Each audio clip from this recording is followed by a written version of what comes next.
Alhamdulillah, alhamdulillah hamdan katsiran thayyiban mubarakan fih kama yuhibbu rabbuna wa yarda. Wa asyhadu an la ilaha illallah wahdahu la syarikalah wa asyhadu anna Muhammadan abduhu wa rasuluh.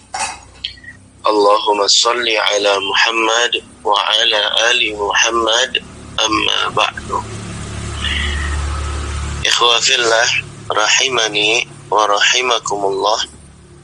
Alhamdulillah, kita bersyukur kepada Allah atas berbagai macam kenikmatan yang telah Allah Subhanahu wa taala karuniakan, di mana kita selalu berpindah dari satu kenikmatan menuju kenikmatan yang berikutnya. Dan alhamdulillah kita masih merasakan nikmat Islam, nikmat dibangunkan kembali oleh Allah dari kematian yang sementara. Maka tidak ada salahnya pagi hari ini kita mengucapkan Alhamdulillahilladzi ahyana ba'dama amatana wa ilaihin nusyur. Kita juga mengucapkan Allahumma bika asbahna wa bika amsayna wa bika nahya wa bika namutu wa ilaihin nusyur. Taib, ikhwan fillah rahimani wa rahimakumullah. Taib, ikhwan fillah, hari ini kita akan melanjutkan kembali dars kita tentang pelajaran bagaimana supaya kita bisa mengajar kitab Al-Muyassar fi Ilmin Nahwi kepada santri dan santriwati kita ya. Dan kita sudah sampai di kitab Muyassar halaman yang ke-16. Lalu kemudian kita sekarang memulai di halaman yang ke-17. Berarti isim-isim sudah kita sempurnakan, dan sekarang kita membahas tentang fi'il ya.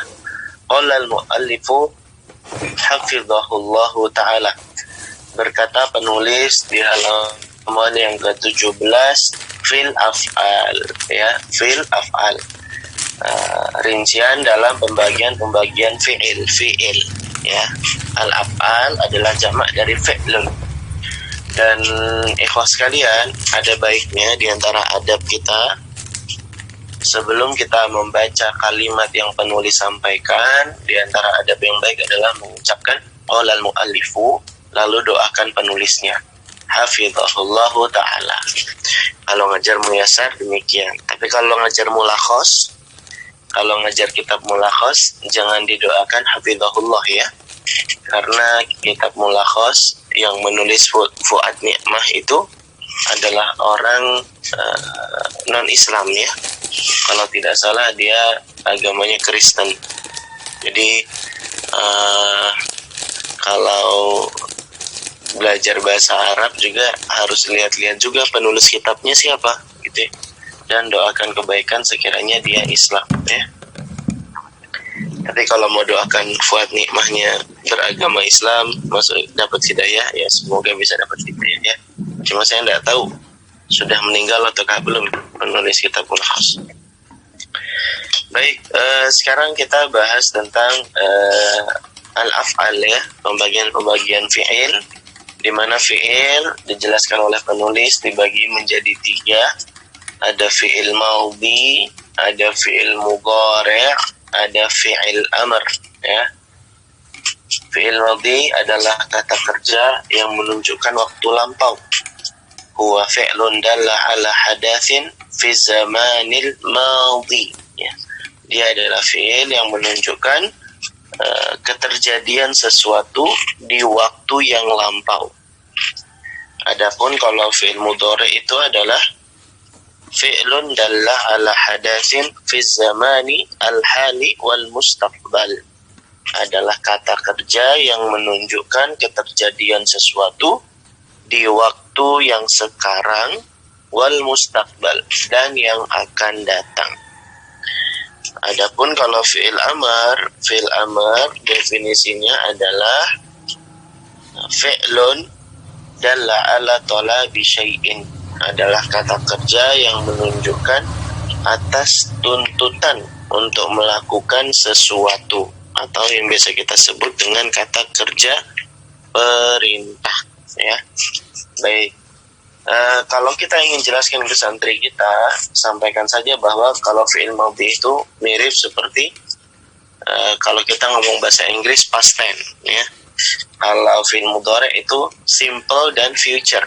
Kalau simple, present, ya, present dan future, yang sekarang dan yang akan datang. Dan yang ketiga fi'il amr, yaitu kata kerja perintah. Disampaikan kepada mereka bahwa kenapa sekarang kita bahas fi'il, karena kita nggak akan bahas nahwu secara sempurna, kita nggak akan bisa bahas nahwu secara sempurna kalau kita tidak membedah pembagian-pembagian fi'il. Makanya nanti antum buat lagi kerangkanya, kerangka pohon belajar. Komponen bahasa dibagi jadi 3, ada isim, ada fi'il, ada huruf, gitu kan. Nah, kemarin kita sudah bahas pembagian-pembagian isim. Isim dibagi jadi 2, mabni dengan mu'rab. Yang mabni ada 5, yang mu'rab ada 9, gitu kan. Nah, sekarang kita masuk ke pohon di bawahnya isim, yaitu pohon fi'il. Fi'il dibagi menjadi 3. Ada fi'il madhi, ada fi'il mudhari, ada fi'il amr. Atau lebih enaknya sebenarnya dirinci lagi, ya, berdasarkan i'rabnya. Ada fi'il yang mabni, ada fi'il yang mu'rab. Yang mabni ini adalah semua fi'il kecuali fi'il mudhari yang tidak bersambung dengan nun inas dan juga nun taukid, ya. Jadi kalau fi'il yang mu'rab itu cuma fi'il mudhari saja. Yang mu'rab cuma fi'il mudhari saja. Adapun kalau fi'il mabni itu semuanya mabni, ya. Madhi, amr, dan mudhari yang bersambung dengan nun inas dan nun taukid, ya. Jadi lebih enak kita membaginya. Baik, kita masuk ke halaman 17, masuk ke fi'il madhi, ya. Fi'il madhi diberikan contoh di situ, kataba, fataha, qara'a, jalasa, syariba. Nah, ketika kita menerjemahkan, usahakan menambahkan kata telah, ya. Kataba telah menulis, fataha telah membuka, qara'a telah membaca, jalasa telah duduk, syariba telah minum. Kenapa ditambahkan kata telah? Supaya mereka kita taukidkan, gitu, ya. Kalau ini lagi membahas madhi yang lampau, ya. Kadang kalau kita menerjemahkannya kan langsung makna katanya apa, gitu kan. Nah, kalau ditambahkan kata telah supaya menguatkan pemahaman mereka kalau ini lagi bahas fi'il madhi, artinya telah berlalu waktunya tersebut.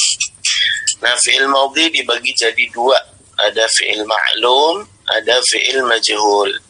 Untuk memudahkannya kita bilang kalau maklum itu artinya aktif, ya, kata kerja aktif. Kalau majhul kata kerja pasif. Maklum dari kata alima ya'lamu. Maklum artinya yang diketahui. Yang diketahui siapanya? Pelakunya. Makanya dibilang kata kerja aktif karena pelakunya diketahui. Kalau majhul dari kata jahala yajhalu majhul. Majhul artinya tidak diketahui. Tidak diketahui siapa pelakunya. Ya, tidak diketahui siapa pelakunya. Jadi simpelnya kalau maklum pelakunya ada, kalau majhul pelakunya dihapus. Apa sebabnya pelakunya dihapus? Di Muyasar jilid 3 diterangkan setidaknya ada 5 alasan kenapa kok pelakunya itu dihapus, ya. Artinya pelakunya tidak ada. Kenapa fi'ilnya dimajhulkan, ya.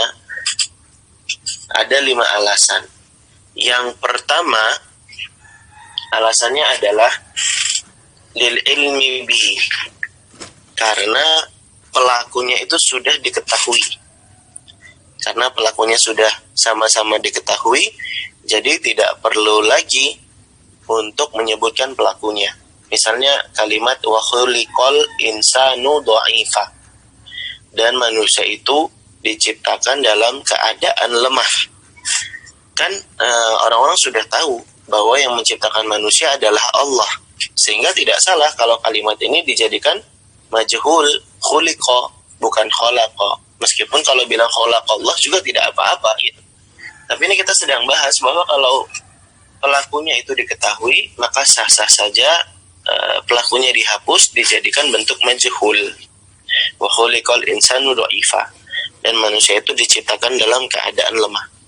Kalau kata Qurtubi, yang menyebabkan manusia lemah itu adalah wanita ya.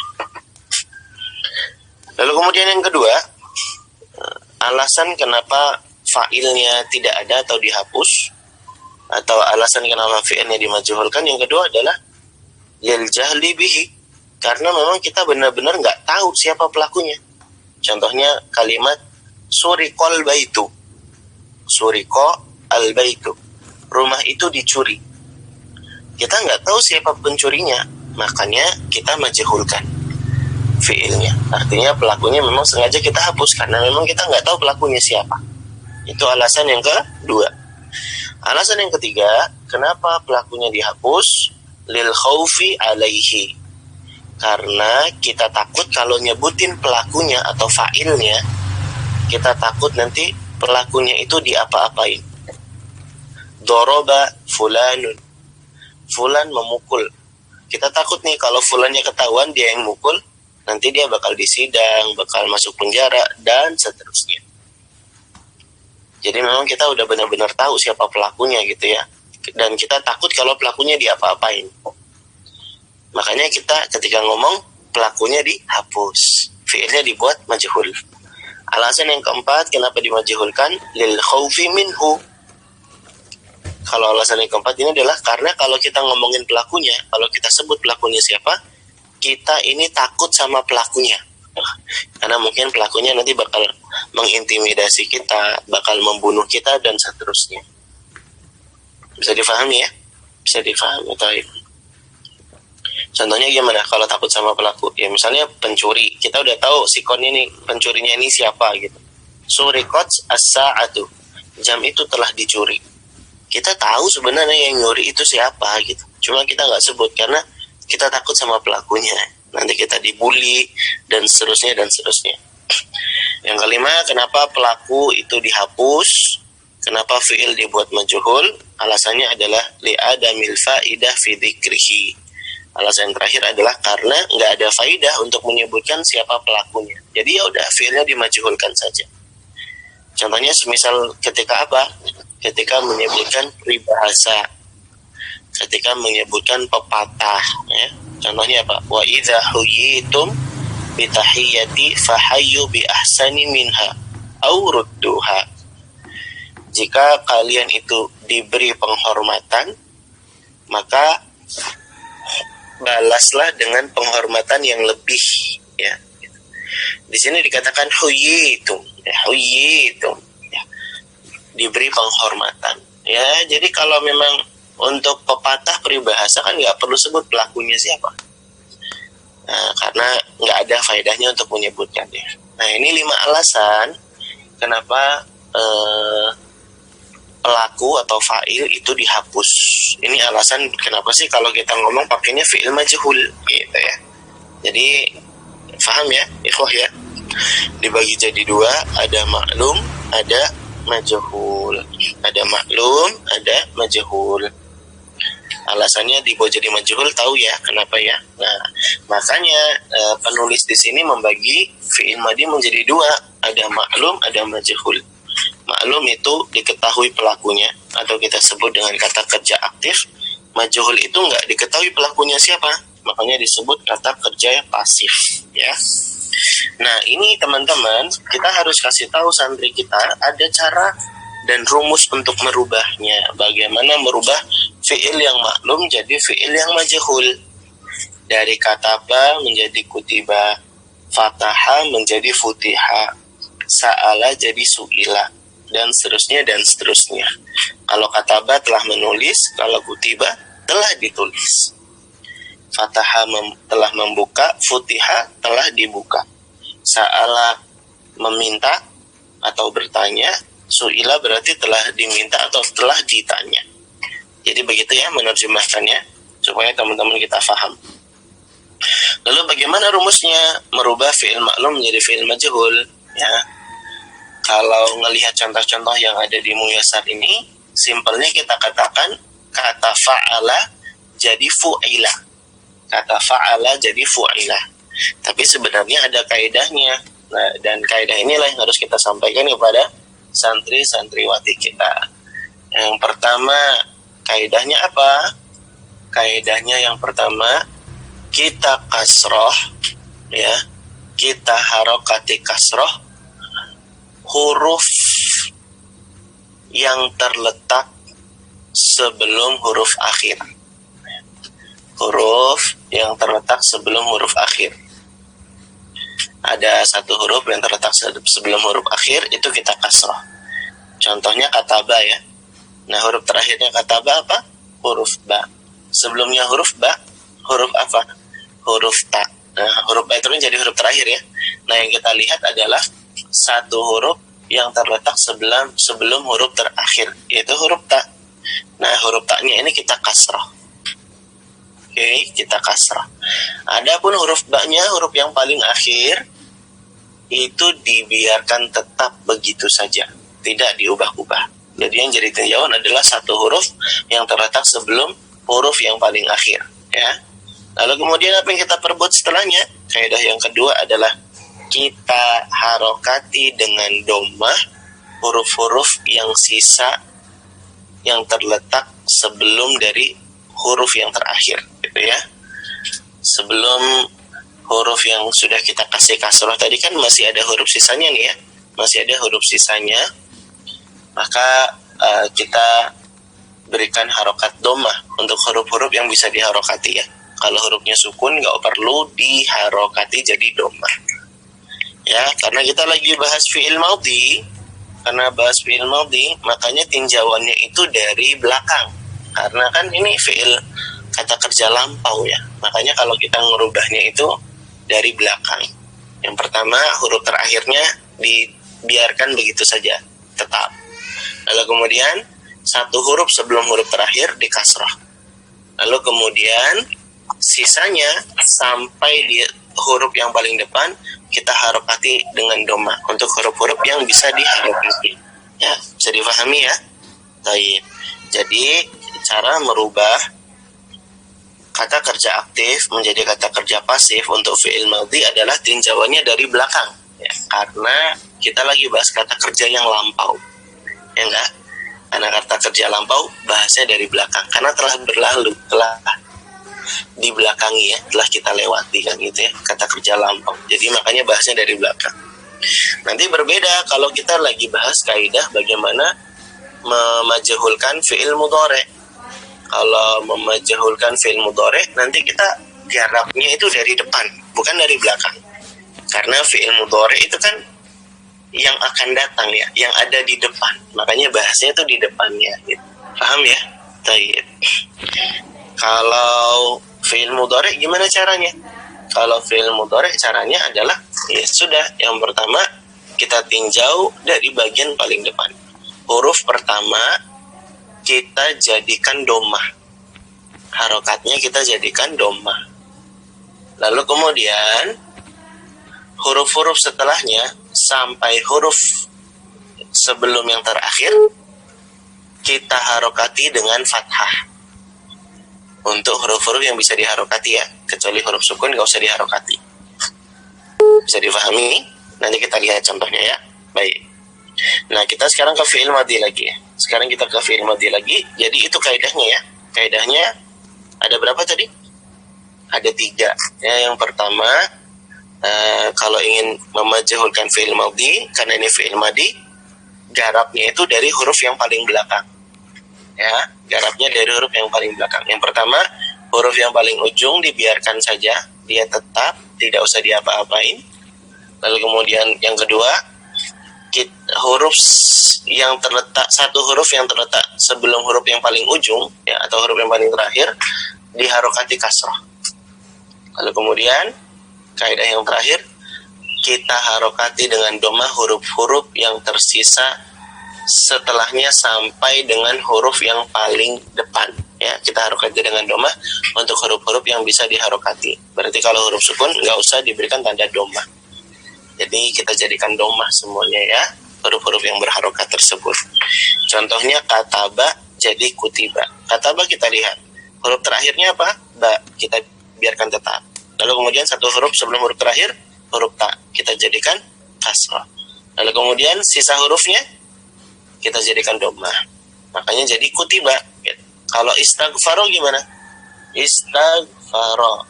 Huruf terakhirnya huruf ro, kita biarkan saja. Setelah huruf ro ada huruf apa sebelumnya? Fa, ya.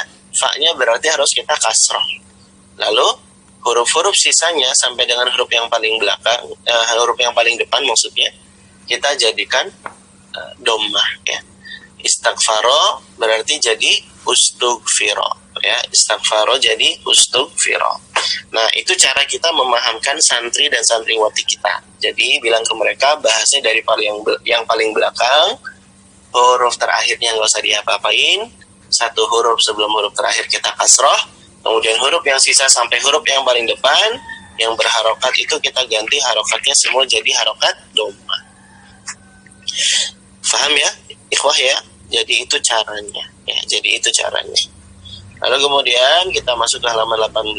Di sini disuruh mentasrif fi'il maudhi. Disuruh mentasrif fi'il maudhi. Dan ini sudah sesuai dengan urutan domir ya.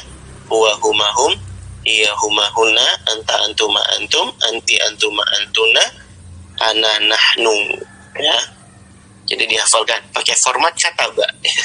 Kataba, katabu, katabat, katabata, katabna, katabta, katabtuma, katabtum, katabti, katabtuma, katabtunna, katabtu, katabna ya. Katabtu, katabna gitu ya. Nah, ini adalah tasrif lughawi ya. Tasrif lughawi untuk fi'il maudhi. Diurut mulai dari kata ganti orang ketiga, mudzakkar muannas, lalu kemudian mukhatab, kata ganti orang kedua, mudzakkar muannas, dan juga mutakallim, yaitu kata ganti orang pertama atau yang berbicara. Mudzakkar dan muannasnya sama ya. Mudzakkar dan muannasnya sama.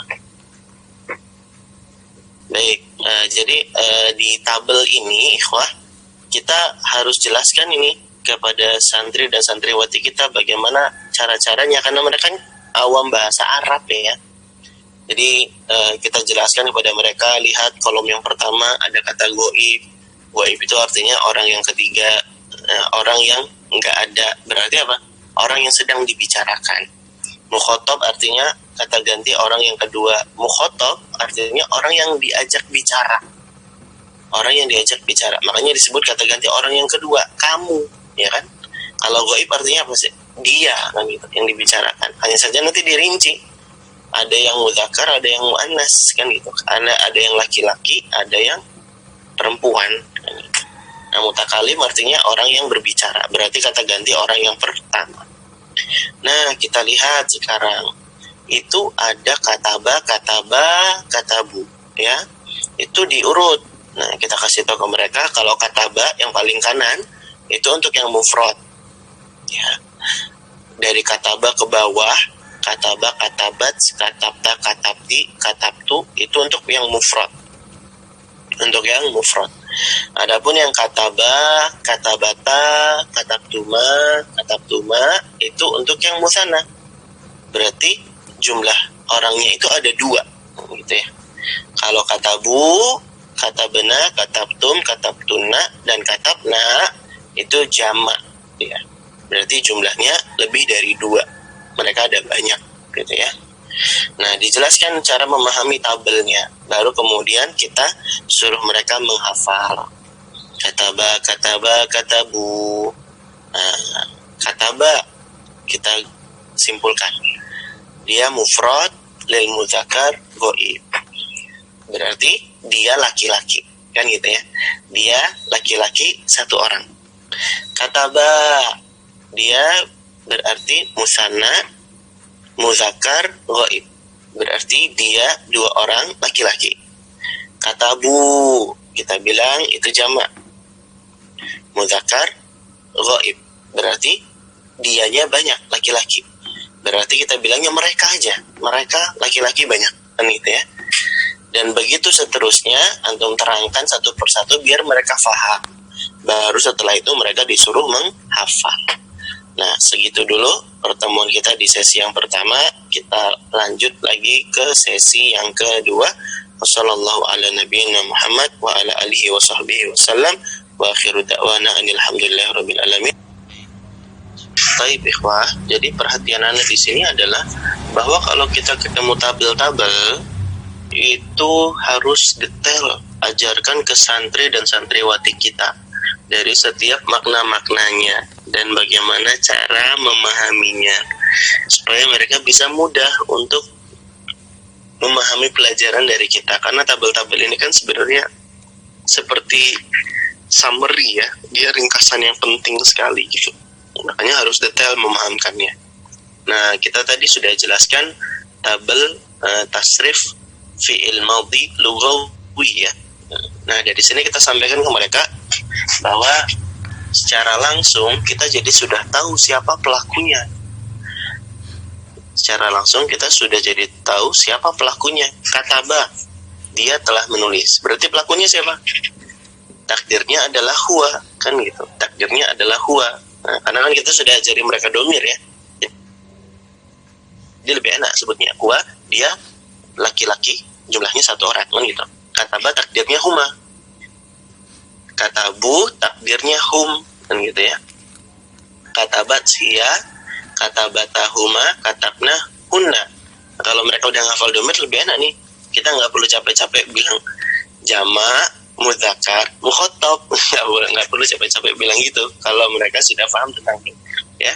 Makanya kuncinya di isim isyarah itu ketika bahas di isim-isim mabni, ketika bahas tentang domir, mereka kita suruh langsung menghafalkan domir yang 14 diurut mulai dari huwa sampai nahnu ya, supaya ketika tasrif fi'il kayak gini mereka jadi nggak bingung lagi begitu.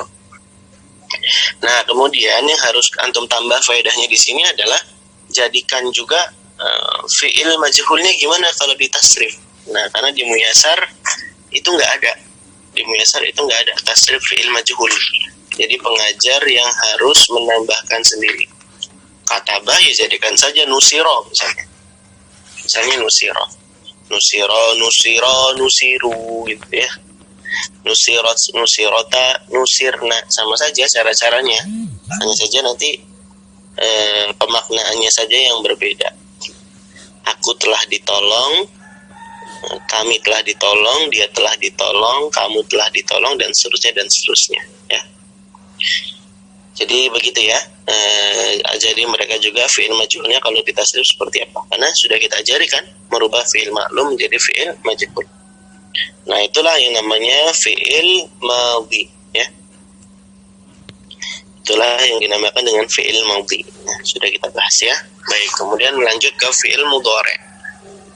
Fi'il mudhari' tadi definisinya sudah kita terangkan, menjelaskan makna fi zamanil hal wal mustaqbal ya. Menjelaskan makna yang sekarang dan yang akan datang.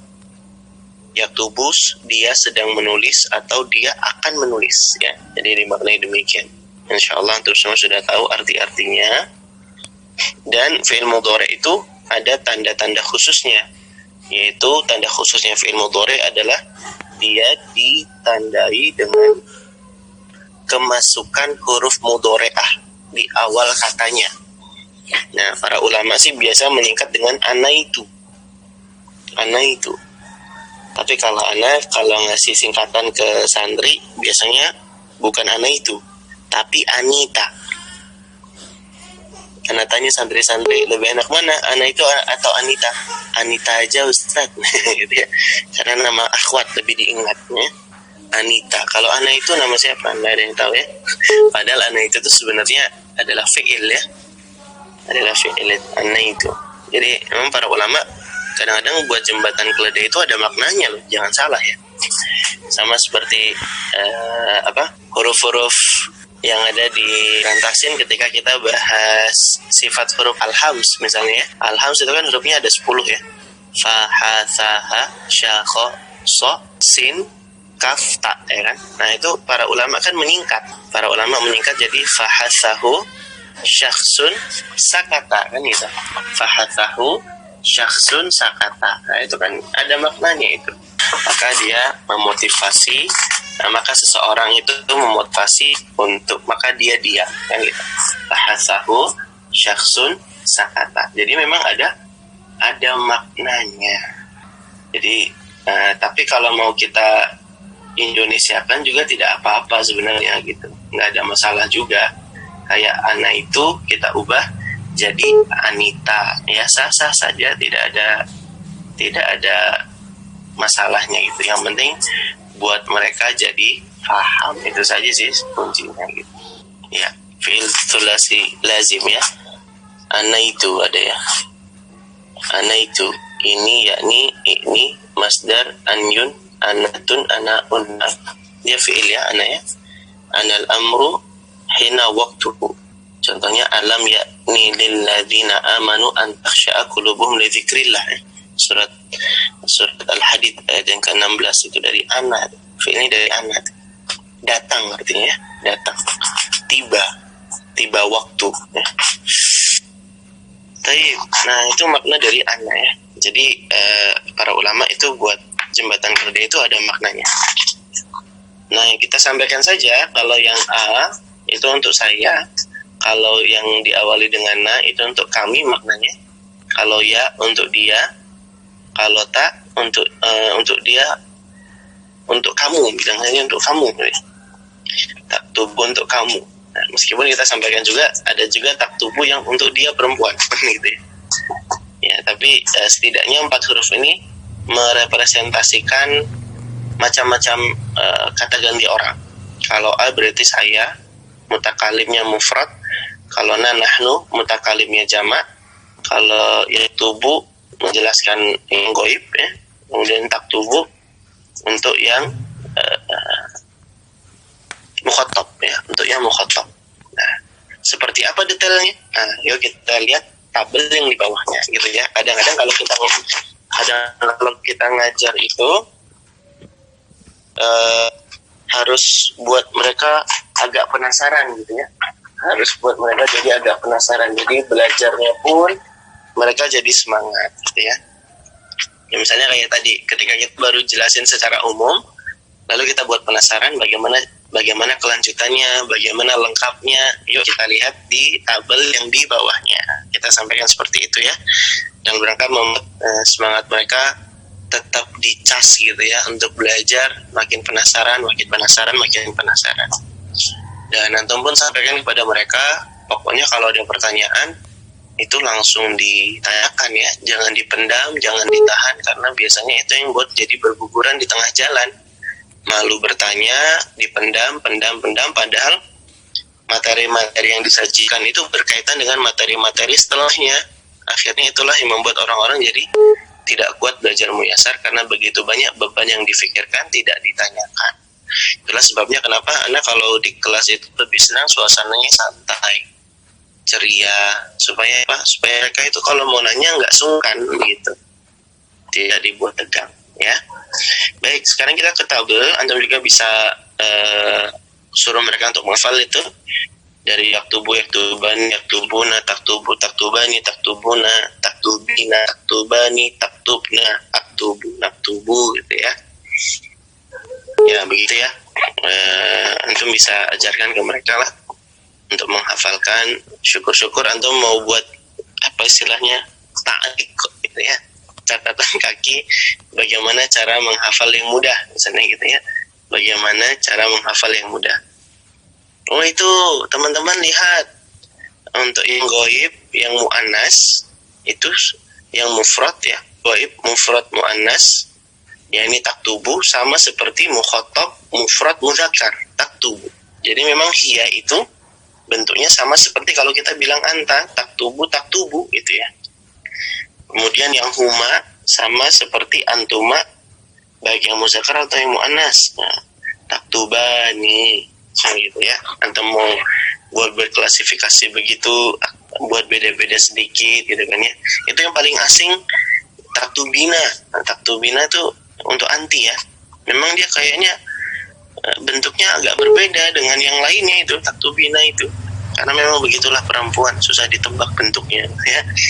Antum kasih taklik-taklik begitu supaya mereka jadi lebih ingat. Tapi ala kulihal kalau mereka udah disuruh ngafal, lalu mereka udah hafal urutan domir, nanti insya Allah mereka akan lebih mudah untuk ini, untuk mendefinisikan fiil-fiil mudhari yang ditasrif begitu ya. Jadi memang kuncinya ngafal di domir itu dulu supaya mereka nggak bingung. Nanti mereka buat tabel aja kalau mereka bingung kan gitu ya. Baik. Oh ya, terus tadi di fi'il madhi yang antum harus kasih ta'lik itu misalnya di kata bena dengan kata bena gitu ya. Kalau kata bena nggak pakai alif itu untuk domir hunna fi'il madhi ya. Tapi kalau kata bena pakai alif itu untuk domir nahnu. Nah, antum sampaikan begitu biar mereka faham ya. Biar mereka faham supaya mereka tidak keliru dan tidak salah membedakan. Apalagi kalau antum sudah kasih taklik, ini sering keluar di ujian loh. Nah, mereka lebih perhatian lagi misalnya. Kadang ada kalimat-kalimat seni-seni berkomunikasi yang penting untuk kita sampaikan supaya mereka jadi benar-benar bisa memahami pelajaran. Kalimat-kalimat pentingnya ini bakal keluar di ujian loh. Satu. Yang kedua, tolong diperhatikan ya, karena orang banyak salah di sini. Nah, ini dua contoh kalimat yang bisa memancing perhatian. Terus kalimat ketiga contohnya apa? Yang bisa memancing perhatian. Nah ini. Oke, ini terakhir ya. Setelah ini kita pulang, terakhir ya. Perhatikan ya, ini terakhir nih. Nah, ini kalau sudah bilang kata terakhir, udah mau pulang, biasanya orang lagi jadi konsen kembali, gitu ya. Itu diantara seni-seni berkomunikasi, memilih kata untuk membuat orang-orang jadi lebih perhatian dengan kita. Karena kalau ada yang lagi bengong, ada yang lagi ngantuk, ditanya aja gitu. Jadi jangan sampai ada yang ngantuk di kelas. Ya, kalau ada yang ngantuk, langsung tanyain gitu ya. Kalau dia ngeblank, matanya mulai kosong, tanyain. Suruh tasrif dengan fiil-fiil yang lain gitu ya. Ini kan biasanya kalau belajarnya hari ini nih, besoknya tiap santri itu udah harus kita murojaah tasrif dengan fiil yang berbeda. Kataba jadi dhahaba, si fulan qara'a, si fulan yang lain jalasa, roja'a, itu ditasrif. Bahkan dulu ada anak MTI karena lagi senangnya tasrif, nama temen wismanya yang ditasrif. Dulu ada ikhwan namanya Mas Parsono ya. Mas Parsono itu sekarang kuliah di Madinah loh, S2. Insyaallah ya, semoga Allah berikan manfaat pada ilmunya. Nah, nama Mas Parsono itu ditasrif jadi Parsonu jadi saking senangnya mentasrif ya, Masya Allah. Baik, itu fi'il mudhari ya. Nah, nanti bisa untuk belajarkan. Lalu fi'il mudhari bisa yang dari maklum, yang pelakunya diketahui atau kata kerja aktif bisa diubah menjadi majhul ya. Caranya tadi sudah Anda sampaikan ya. Kalau fi'il madhi tinjauannya dari belakang, kalau fi'il mudhari tinjauannya dari depan. Maka misalnya yaktubu, bagaimana cara merubahnya? Kita domah dulu yang awal, lalu kemudian sisanya sampai huruf sebelum terakhir kita fathah untuk huruf-huruf yang berharokat. Jadi yaktubu jadi yuktabu. Adapun huruf terakhirnya itu dibiarkan tetap begitu saja, tidak usah diubah.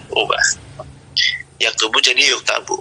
Yastaghfiru jadi ya sudah di domah huruf awal, lalu kemudian sisanya di fathah sampai huruf sebelum terakhir, dan huruf terakhirnya biarkan begitu saja. Jadi yang tadinya yastaghfiru jadi yustaghfaru. Kalau tadi fi'il madhi istaghfaru jadi ustughfiro. Kalau ini yastaghfiru jadi yustaghfaru. Bisa dipahami ya? Baik. Kemudian fi'il mudhari dari segi bentuknya ya, itu dibagi jadi 3. Ada yang sahihul akhir, ada yang mu'talul akhir, ada yang af'alul khamsah. Sahihul akhir itu adalah fi'il yang huruf terakhirnya itu sahih. Dia bukan huruf cacat. Kalau mu'talul akhir adalah dia huruf cacat. Huruf cacat itu ada 3, ada waw, ada ya, ada alif. Waw contohnya yada'u, dia berdoa. Yaghzu, dia berperang. Kalau yang ya contohnya yarmi yazni, dia melempar, dia berzina. Al-alif contohnya yardo, yanha. Yardo itu ridho, yanha itu dia melarang, ya. Yanha. Nah ini huruf-huruf yang akhirnya cacat di fi'il mudhari itu dinamakan fi'il mudhari yang mu'talul akhir. Nah yang terakhir pembagian fi'il mudhari berdasarkan bentuk adalah af'alul khamsah. Af'alul khamsah. Nah kalau Ana mengajari santri af'alul khamsah ini, kita sebut bahwa ternyata yang khamsah itu nggak cuma asmaul khamsah aja, tapi ada juga af'alul khamsah. Asmaul khamsah itu kan kemarin apa? Isim-isim yang spesial ya, yang cuma 5 itu saja. Nah sama seperti af'alul khamsah itu fi'il-fi'il yang spesial dan cuma 5 itu saja, yaitu yaf'alani, taf'alani, yaf'aluna, taf'aluna, taf'alina. Biasanya kalau pengajar kasih singkatan lani, luna, luna, lina. Nah, lalu kemudian diurut yata, yata, ta, gitu kan? Yata, yata, ta, lani, lani, luna, luna, lina. Lani, lani, luna, luna, lina itu yang di bagian akhir katanya. Yata, ta, itu adalah huruf-huruf di depannya. Yaf'alani, taf'alani, yaf'aluna, taf'aluna, taf'alina. Lani, lani, luna, luna, lina. Yaktubani, taktubani, yaktubuna, taktubuna, taktubina. Supaya simpel, antum suruh dia balik halaman ke sebelumnya saja. Lihat ke tasrif lugawinya fi'il mudhari, gitu ya. Yang lani, lani, luna, luna, lina, itu antum kasih tahu domir apa aja sih yang lani, lani, luna, luna, lina, lina tuh. Nah, yang pertama untuk domir huma dengan untuk domir huma dan antuma. Yaf'alani, taf'alani ya, dilingkari. Itu sudah 2 yang af'alul khamsah. Kemudian yang ketiga yang mana lagi? Itu yaktubuna, taktubuna. Yaktubuna, taktubuna itu kan mewakili yaf'aluna, taf'aluna, ya kan? Berarti untuk domir huma, antuma, hum dan antum. Hum dan antum. Hum, antum, huma dan antuma. Terus yang terakhir domir anti. Linanya itu ada di taktubina, ya. Taf'alina itu ada di taktubina anti. Jadi af'alul khamsah itu untuk 5 domir fi'il mudhari ya, yakni hum, antum, huma, antuma, kemudian anti. Nah, sampaikan saja begitu biar mereka lingkari supaya mereka lebih bisa memetakan.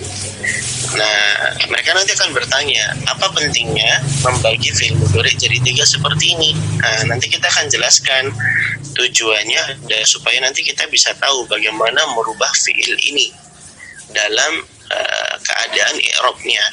Karena kalau marfu dia tetap seperti ini, kalau mansub nanti ada perubahan, kalau majzum ada perubahan. Nanti kita akan bahas tentang i'rab fi'il, makanya harus dijelaskan dulu apa sih tujuan kita belajar pembagian fi'il mudhari ini, karena nanti tiap pembagian ini akan berbeda nanti perubahannya ya, ketika i'rabnya berbeda. Nanti kita jelaskan. Baik. Lalu kemudian di halaman 21 kita bahas fi'il amr ya. Kita bahas fi'il amr. Ini fi'il yang menunjukkan makna perintah. Dan fi'il amr itu untuk kasih tahu ke mereka bahwa fi'il amr itu adalah sejatinya merupakan perubahan dari fi'il mudhari. Perubahan dari fi'il mudhari. Untuk yang mukhatab, untuk yang orang kedua. Karena kalau kita memerintah, kalau kita menuntutkan, kita berbicara kepada orang yang sedang diajak bicara. Nah, gitu. Jadi bagaimana caranya merubah fi'il amr, mengubah fi'il mudhari menjadi fi'il amr? Maka kita lihat fi'il mudhari yang mukhatab, mulai dari taktubu, taktubani, taktubuna, taktubina, taktubani, taktubna. Ada 6 ini berarti acuannya ya. Ada 6 acuannya bagaimana merubah fi'il mudhari menjadi fi'il amr. Maka ini ada kaidahnya ya. Ini ada kaidahnya. Tapi kaidahnya ini nanti kita jelaskan, enggak sekarang kita jelaskan. Nanti kita jelaskannya ya. Kaidah merubah fi'il mudhari jadi fi'il amr itu kalau mereka sudah belajar tentang i'rab. Kalau mereka sudah belajar tentang masalah majzum, nanti baru kita ajarkan. Untuk sekarang kita suruh mereka untuk menghafal terlebih dahulu saja. Uktub, uktuba, uktubu, uktubi, uktuba, uktubana, ya. Baru kalau mereka sudah hafal, nanti di-recall lagi, di-call back lagi kalau sudah belajar tentang perubahan i'rab, terutama tentang bahas majzum. Taib, dengan demikian antum sudah menjelaskan detail pembagian-pembagian fi'il kepada mereka. Fi'il madhi, fi'il mudhari, dan juga fi'il amr. Nah, di halaman ke-22 antum akan mengajarkan ke mereka i'rab fi'il, ya. Nah, fi'il itu ada yang mu'rab, ada yang mabni. Jadi sudah kita sedikit bahas ya.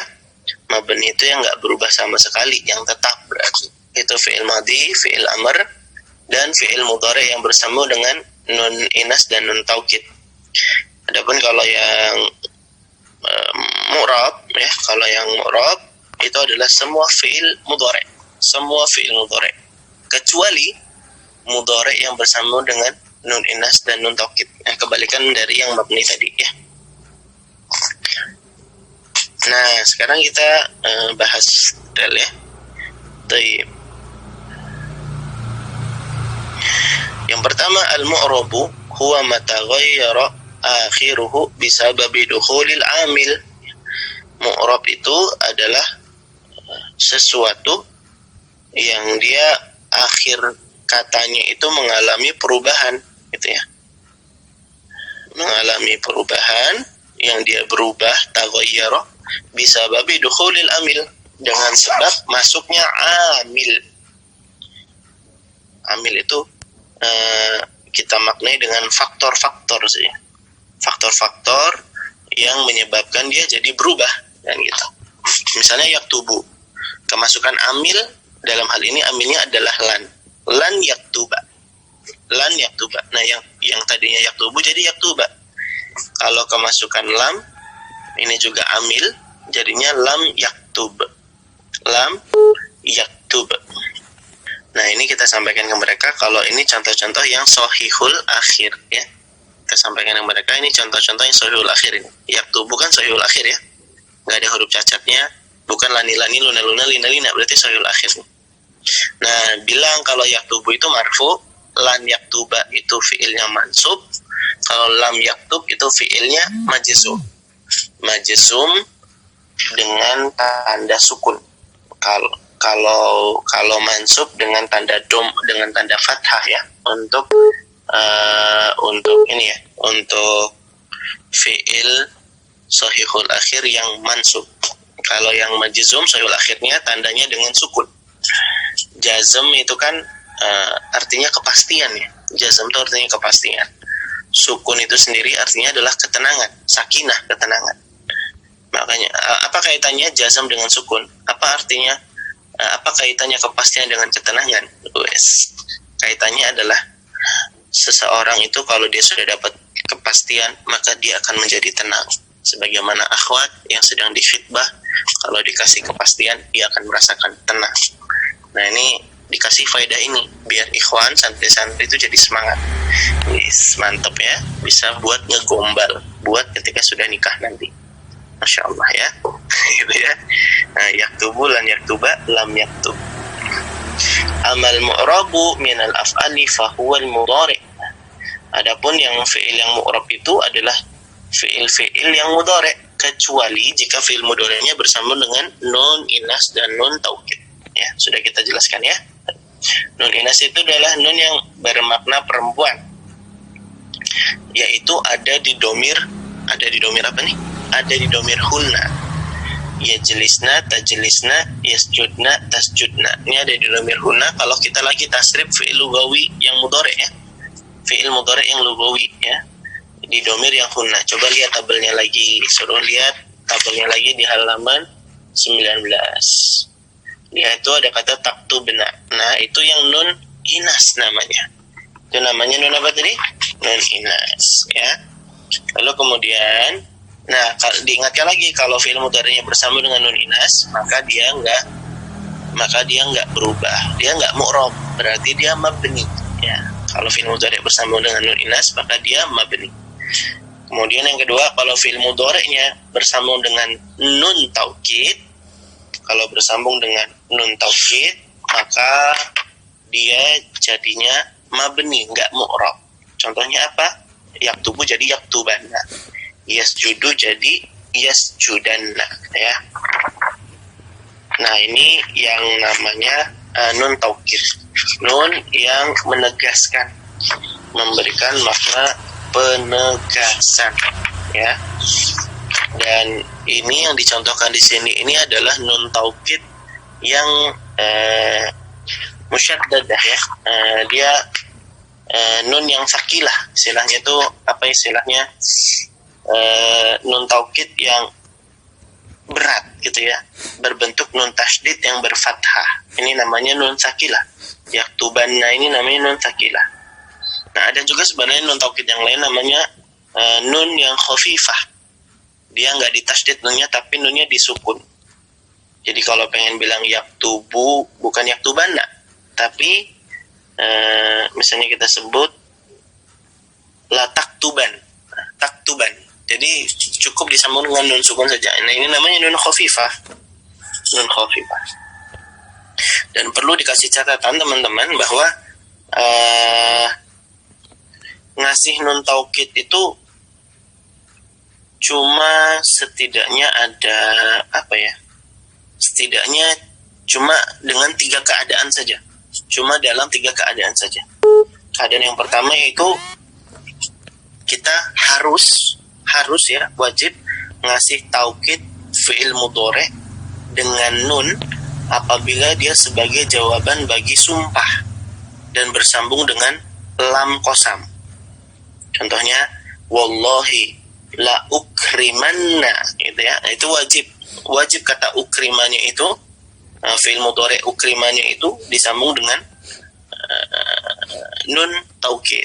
Boleh la ukrimanna, boleh juga la ukriman, boleh juga la ukriman. Dan diingat huruf terakhir di fi'il mudhari'nya itu dijadikan fathah, ya. Yaktubu jadi yaktubanna, sama seperti tadinya ukrimu, wallahi la ukrimanna al-faiza, demi Allah aku akan memuliakan orang-orang yang berhasil itu. Nah, ini kapan kita menjadikan fi'il mudhari' itu bersambung dengan nun taukid. Jadi yang pertama adalah ketika kondisinya harus, yaitu ketika nunnya itu kita jadikan fi'il mudhari' bersambung dengan nun itu ketika kapan? Ketika dia jadi jawaban qasam, jawab sumpah dan bersambung dengan lam qasam. Maka ini jadi harus ditambah nun taukid. Yang kedua kondisinya adalah boleh mentaukidkan fi'il mudhari' dengan nun apabila menunjukkan kepada tuntutan, baik itu perintah atau larangan atau pertanyaan. Contohnya apa? Liyunfiki al-qadiruna, hendaklah orang-orang yang mampu itu berinfak, ya. Boleh kata liyunfik, boleh kita ganti jadi liyunfikonna al-qadiruna, orang-orang yang mampu itu hendaklah dia benar-benar berinfak. Nah, karena ini ada lam amr di depannya yang ini berisikan tuntutannya, jadi boleh dikasih nun taukid, boleh dikasih nun taukid. Atau misalnya pujian, la tamdah imra'an hatta tujarribahu, janganlah engkau memuji seseorang sampai engkau mengetesnya. Nah, ini boleh kita sebut dengan bukan la tamdah, ini kan la nahi, ya, bukan sebut la tamdah tapi la tamdahanna, dikasih nun taukid. Jadi ini kondisinya boleh ketika kita pengen menunjukkan suatu tuntutan, ya, ini boleh dikasih nun taukid. Nah, selain dari 2 kondisi ini nggak boleh dikasih nun taukid. Oke, bisa dipahami, ya. Nah, dilarang mentaukidkan fi'il mudhari' pada selain keadaan yang disebutkan barusan itu tadi. Kalau untuk fi'il amr boleh nggak ngasih nun taukid? Boleh, karena fi'il amr kan dalla ala maknan tolak, ya kan, memberikan makna tuntutan. Jadi boleh dikasih nun taukid. Nah, diulangi lagi. Jadi kalau fi'il mudhari'nya bersambung dengan nun inas dan nun taukid, berarti fi'il mudhari' itu mu'rab atau mabni? Dia mabni.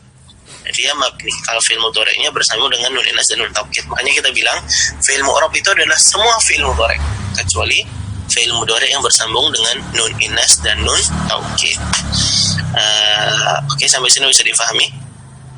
Nah, kalau antum sudah jelaskan ini, baru nanti kita jelaskan yang mabni setelahnya. Nah, fi'il mabni itu fi'il apa aja? Fi'il madhi, fi'il mudhari', yang bersama dengan nun inas dan nun taukid. Yang ketiga adalah fi'il amr. Lalu di bawahnya sudah mulai masuk ke fi'il mu'rab. Pembagiannya ada yang marfu, ada yang mansub, ada yang majzum, ya. Kalau marfu itu keadaan defaultnya, standarnya demikian marfu. Kalau mansub kemasukan alat-alat penasab. Amil itu faktornya itu adalah alat-alat penasab. Nanti kita bahas dan sampaikan kepada mereka apa-apa saja alat penasabnya. Kalau majzum itu kemasukan alat-alat penjazm. Amilnya itu kemasukan amilnya itu alat-alat penjazm memasuki fiilnya. Maka fiil tersebut jadi fiil yang majzum. Oke. Bedanya i'rab isim dengan i'rab fiil. Kalau i'rab isim kita sampaikan kepada santri dan santriwati kita. Kalau i'rab isim itu ngelihat kedudukan isimnya, ya enggak? Subjek, objek, sama huruf jar kan ya. Kita jelaskan secara simpel kepada mereka waktu itu. Nah, kalau yang fiil ini i'rab marfu, mansub, majzumnya itu dari faktor amilnya, alat-alat penasab atau alat-alat penjazmnya. Kalau ada alat-alat penasab, ada alat-alat penjazmnya, ada amilnya, maka dia jadi berubah i'rabnya. Dan perlu diketahui kalau isim itu marfu, mansub, majrur. Tapi kalau fi'il marfu, mansub, majzum. Fi'il nggak ada yang majrur. Isim nggak ada yang majzum. Nah, ini keunikannya, gitu ya. Baik. Lalu kemudian halaman 24, antum udah bisa meng-i'rab.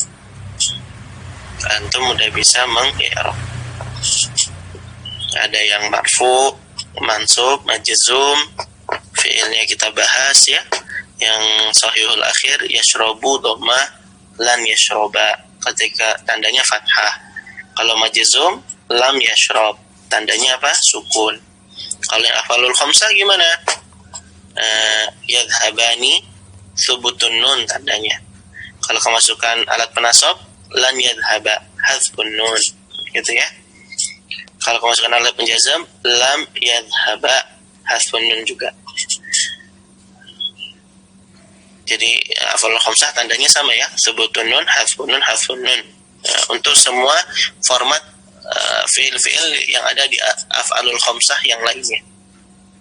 Kemudian yang ketiga mudhari' mu'tallul akhir, yada'u dhammah muqaddarah ketika marfu, ketika mansub lan yada'u, tandanya jadi fathah, sama seperti yahdi jadi lan yahdiya, tandanya fathah juga. Kalau yang majzum lam yada'u lam yahdi, tandanya hadful akhir. Lam yardo juga hadful akhir. Kalau yardo itu bedanya cuma di mansubnya saja. Yardo jadi fathah muqaddarah, fathah yang ditakdirkan. Ya, karena huruf cacatnya, huruf ilahnya nggak berharokat soalnya, makanya tetap fathah muqaddarah. Adapun yang yadua, ya dia huruf cacatnya berharokat jadi fathah, makanya tandanya jadi fathah. Baik. Nah, dari sini mereka sudah tahu sedikit-sedikit tentang i'rab. Ada yang marfu, mansub, majzum. Kalau sahihul akhir, tanda majzumnya apa saja? Kalau yang sahihul akhir, majzumnya dengan akhir. Nah, sehabis ini baru kita kaitkan dengan fi'il amr. Karena fi'il amr itu kaidahnya yang pertama adalah menjazmkan fi'il mudhari'nya, lalu kemudian yang kedua menghapus huruf mudhari'ahnya, lalu yang ketiga jika masih belum bisa terbaca tambahkan hamzah wasol. Itu kaidah menjadikan fi'il amr dari fi'il mudhari'. Yaktubu kita jazmkan sahihul akhir ya, yaktub, hapus huruf mudhari'ahnya, ya-nya dihapus. Kafnya kan huruf sukun ya, jadinya ketub, susah bacanya kan. tambah hamzah wasol, jadinya uktub. Faham? Taktubani. Nah, tadi uktub dari taktubu ya, bukan dari yaktubu ya. Taktubu, taknya dihapus karena susah dibaca, tambah hamzah wasol jadinya uktub.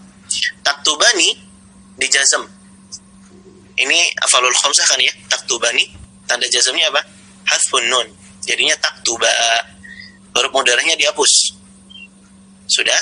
Masih susah dibaca, tambah hamzah wasol. Jadinya uktuba. Taktubuna.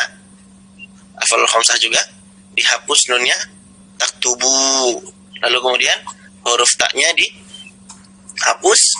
Karena masih susah dibaca, tambah hamzah wasol. Jadinya uktubu. Begitu juga taktubina jadinya uktubi. Taktubani jadinya uktuba. Nah, terus uktubna gimana? Kalau uktubna itu kan dari taktubna ya. Taktubna itu kan domir antuna. Jadi yang non inas itu kan ada di dua keadaan ya, di domir huna dan domir antuna. Taktubna ini dia bersama dengan non inas. Berarti dia bukan mu'rab, dia mabni. Makanya ketika dimajzumkan dia tetap. Benaknya ini tetap. Nah, lalu hapus huruf mudhari'ahnya, tambah hamzah wasal jadinya uktubna. Nah, khusus yang antuna ini dia nggak ada perubahan di bentuk majzumnya karena dia fi'il mabni. Nah, begitu kaidahnya untuk merecall bagaimana merubah mudhari' jadi fi'il amr.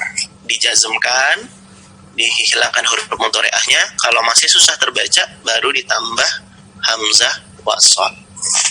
Bisa difahami ya? Nanti semoga kita diberikan taufik oleh Allah untuk bisa memahamkan santri dan santriwati kita. Baik, mungkin itu saja untuk hari ini. Semoga bermanfaat dan semoga keberkahan, kesehatan selalu bersamai kita semua dan memudahkan kita dalam setiap kebaikan ya. Semoga Allah memudahkan kita dalam setiap kebaikan. Kita akhiri pertemuan kita yang ketiga ini dengan doa kafaratul majlis. Subhanakallahumma wa bihamdika asyhadu an la ilaha illa anta astaghfiruka wa atubu ilaik wa akhiru da'wana alhamdulillahi rabbil alamin.